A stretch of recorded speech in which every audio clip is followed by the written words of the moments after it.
कब कब कितने लंबे भाषण निर्मला सीतारमण ने बजट के दौरान दिए हैं। ये अलग अलग साल आपके सामने है। 2019 की अगर बात करें, 2019 में 2 घंटे 17 मिनट। इसके बाद हम आपको बता रहे हैं अलग अलग समय पर, क्योंकि ये 5वीं बार वो बजट पेश करने वाली हैं। तो 2020 की जब बात करते हैं, जब उन्होंने बजट पेश किया था तो 2 घंटे 41 मिनट तक वो बोली थी। सबसे लंबा भाषण था उनका 1 घंटे 40 मिनट 2021 में। और 2022 की अगर बात करें यानी पिछले साल, तो 1.5 घंटे का उनका भाषण था। तो ऐसे में आज कोई नया रिकॉर्ड तोड़ने वाली है? नहीं, देखिए 1.5 घंटे बोले या 2.5 घंटे बोले, इससे ज्यादा ये कि वो क्या बोलती है इस पर नजर हमारी है। और जरूर वो कम बोले लेकिन हमें कुछ दे दें, वही हमारे लिए बहुत जरूरी है। सर, आपको क्या लगता है, पहले आप मुझे बताइए, आपको क्या लगता है वित्त मंत्री आज को कि 5वां बजट अपना लेकर आ रही हैं, वित्त मंत्रालय को बहुत अच्छे से समझ चुकी हैं, और अब क्योंकि पॉपुलिस्ट बजट होने के भी कयास लगाए जा रहे हैं, क्योंकि इस साल भी और अगले साल भी चुनाव है, आपको क्या लगता है, क्या वाकई यही सब होगा या आपको कुछ और मानना है?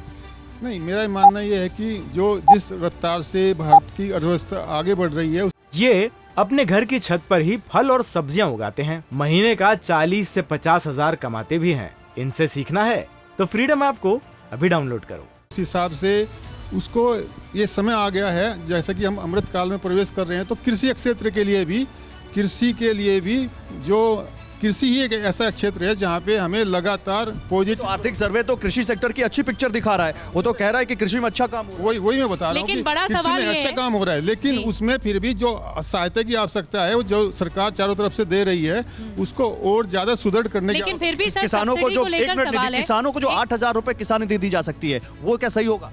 नहीं, वो बड़ा अच्छा रहेगा, बहुत अच्छी सहायता मिलेगी, क्योंकि किसानों के लिए कैश इन हैंड वो सबसे बड़ी आवश्यकता है आज के ठीक है निधि, ओवर टू यू। ठीक है, एक ब्रेकिंग न्यूज है गौरव, और ब्रेकिंग न्यूज क्या है बताते हैं। कुछ ही देर में निर्मला सीतारमण पेश करेंगी देश का आम बजट।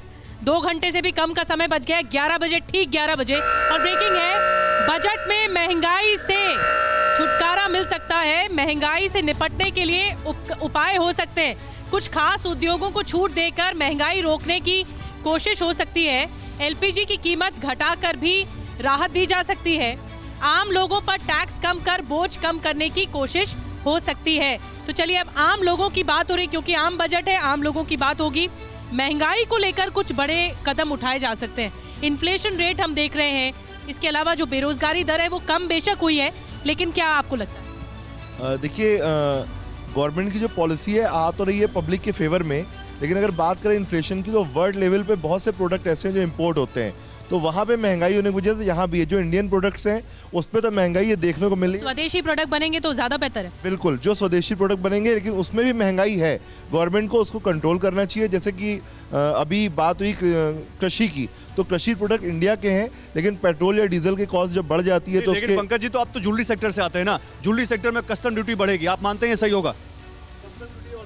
कस्टम ड्यूटी ऑलरेडी बढ़ी हुई है, और हम लोग प्रेडिक्ट कर रहे हैं, एक्सपेक्ट कर रहे हैं कि कस्टम ड्यूटी में गोल्ड में कम से कम 5% कम होने के चांसेस मान रहे हैं। 5% कम होने के चांसेस बढ़ जाएं, तो ये संभावनाएं हैं। क्या लगता है आपको? मेरे को लगता है कि अगर इंडिया प्रोग्रेसिव इकोनॉमी में जा रहा है, ग्रोथ की ओर जा रहा है, तो इसमें एक बहुत इंपॉर्टेंट फैक्टर रहता है जो गवर्नमेंट को देखना चाहिए कि एमएसएमई सेक्टर को कैसे और स्ट्रॉन्ग बनाया जाए, क्योंकि ये 33% ऑफ जो जीडीपी को ये इनेबलमेंट करता है, और ये एम्प्लॉयमेंट को भी हेल्प करता है। ये अपने घर की छत पर ही फल और सब्जियां उगाते हैं। महीने का 40 से 50 हजार कमाते भी हैं। इनसे सीखना है तो फ्रीडम ऐप को अभी डाउनलोड करो।